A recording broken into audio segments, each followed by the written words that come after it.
ユニティで音の雰囲気を一瞬で変える。今回はディストーション、ローパス、ハイパスの3つのオーディオフィルターを実演します。ゲーム演出で歪んだ音、こもった音、電話みたいな音を作りたいとき、スクリプトを書かなくてもこの3つを使えば即再現できます。まずはディストーションフィルター。ディストーションレベルを上げると音が歪み、ロックバンドのギターのような荒々しい音になります。エフェクトなしで再生。エ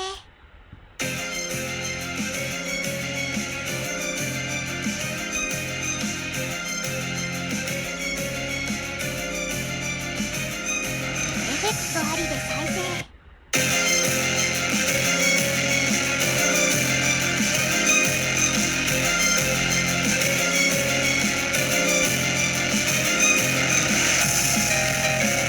パラメータです。次はローパスフィルター。カットオフフリークエンシーを下げると高音がカットされ、こもった音になります。水中や壁越しの会話演出に使えます。エフェクトなしで再生。エ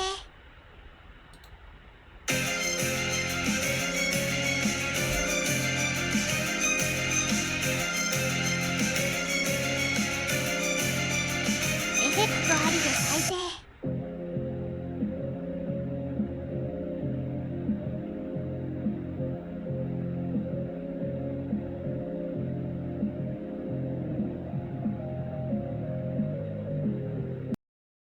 パラメータです。最後はハイパスフィルター。中低音をカットして高音だけ残すので、電話や無線のような音になります。エフェクトなしで再生。エ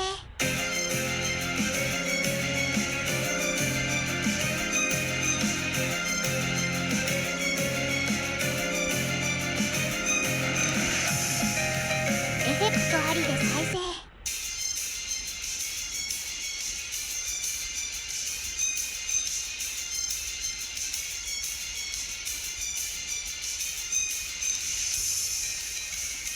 パラメータです。